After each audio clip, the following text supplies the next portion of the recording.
আপনাদের সকলকে জানাই সালাম, আসসালামু আলাইকুম। সাথে সাথে জানাই আন্তরিক অভিনন্দন।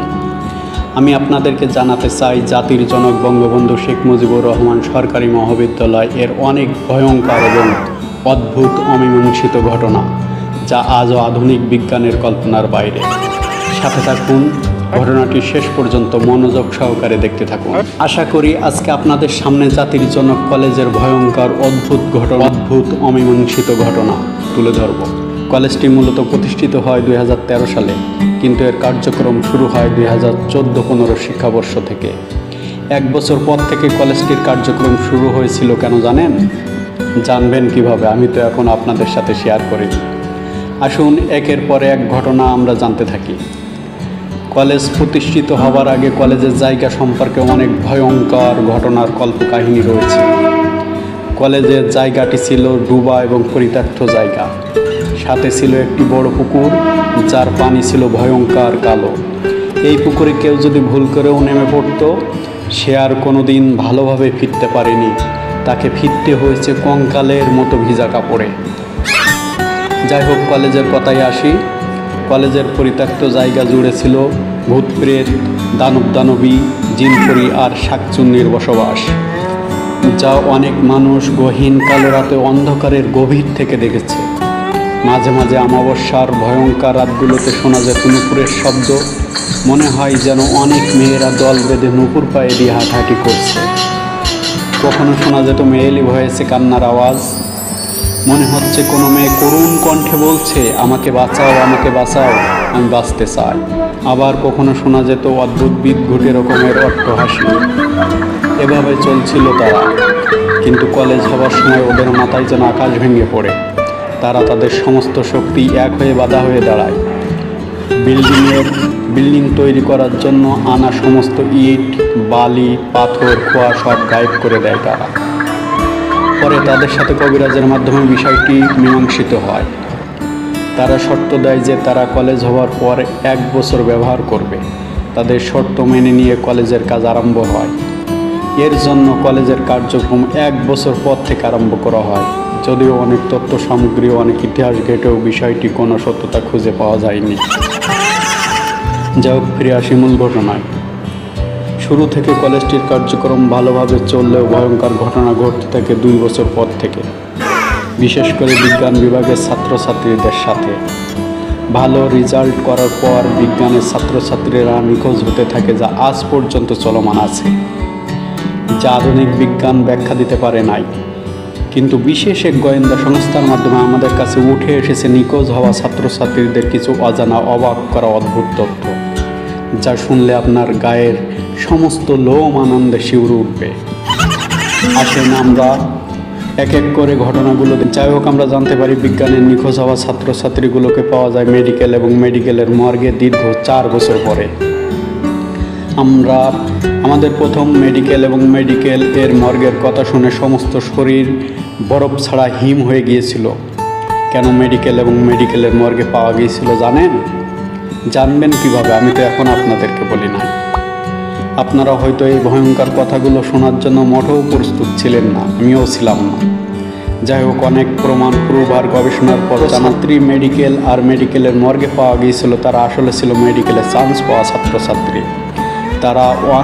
তারা এখন অনেক আছে বাবা মায়ের স্বপ্ন পূরণে, দেশের উজ্জ্বল ভবিষ্যৎ নির্মাণে, অসহায় গরিব মানুষের জন্য এক আশীর্বাদ। বড় বড় ডাক্তার। হ্যাঁ ভাই, এটাই ছিল চরম সত্য কথা। বিজ্ঞানের মতো আরও অগণিত ছাত্রছাত্রী নিখোঁজ হয় প্রতি বছর মানবিক ও ব্যবসা শিক্ষা বিভাগ। বিশেষ ভারপ্রাপ্ত গোয়েন্দা সংস্থার প্রধান AKMD খান তাদের তথ্যগুলো আমাদের সামনে নিয়ে এসেছে। তাদেরকেও পাওয়া যায় ঢাকা বিশ্ববিদ্যালয়, রাজশাহী বিশ্ববিদ্যালয়, জাহাঙ্গীরনগর বিশ্ববিদ্যালয় সহ অনেক নামকরা বিশ্ববিদ্যালয়ে। আবার অনেকে উচ্চশিক্ষার জন্য অবস্থান করছে দেশের বাইরে, যাদের খোঁজ খবর নিয়ে এখনও আছে বিজ্ঞানীদের মধ্যে চরম ধোঁয়াশা। যাই হোক, এখনও পর্যন্ত কলেজে আছে গভীর রাতে দেবদানব আর ভূত পেতের অবস্থান। এই দানব ভর করেছিল প্রথম অধ্যক্ষ জনাব কাজল চন্দ্র দাস স্যারের উপর, যার কারণে তিনি আর বেশি দিন এই কলেজে ইচ্ছা থাকা সত্ত্বেও থাকতে পারেনি। পরবর্তী অধ্যক্ষ হিসেবে আসেন ডক্টর আরিফুল ইসলাম স্যার।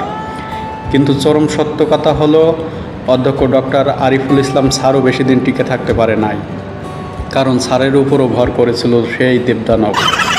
পরবর্তীতে জানা যায় যে কলেজ ছাড়ার প্রধান কারণ ছিল প্রমোশন, যার কারণে অন্য বড় কলেজে আরও অনেক বড় দায়িত্ব নিয়ে যোগদান করতে হয়েছিল।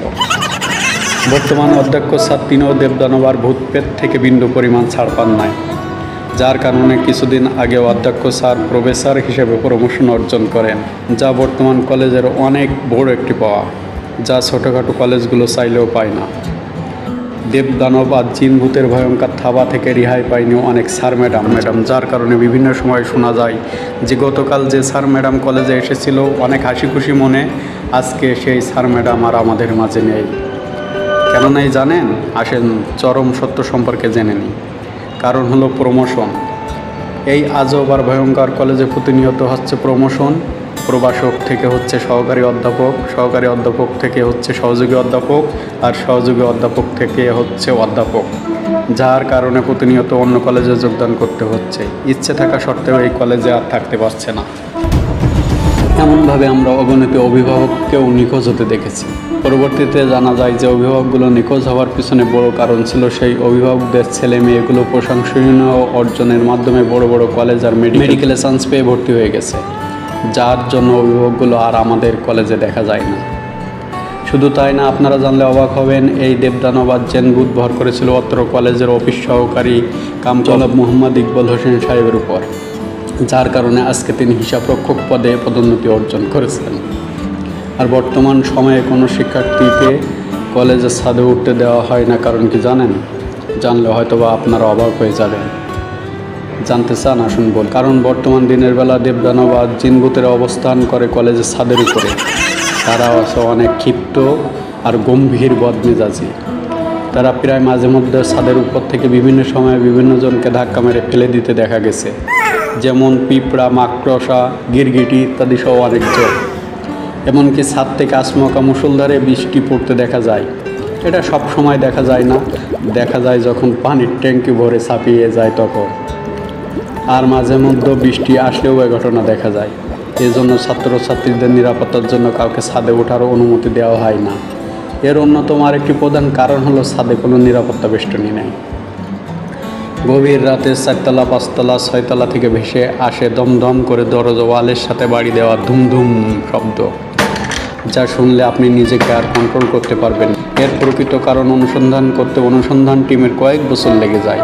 অনুসন্ধান টিমের যে তথ্য ছিল তা শুনলে আপনার গা হিম হয়ে যাবে। আসলে কি ছিল সেই তথ্যগুলো? আসুন জেনে নিই। এর মূল কারণ ছিল যখন প্রচুর বাতাস হয় তখন মূলত দরজাগুলো ওয়ালের সাথে ধাক্কা খায়, এতে প্রচুর ধুমধুম শব্দ হয়।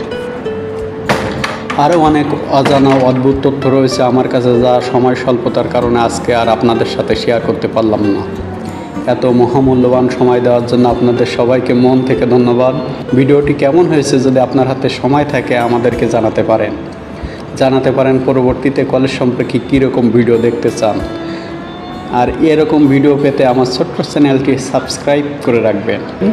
অসংখ্য ধন্যবাদ সবাইকে।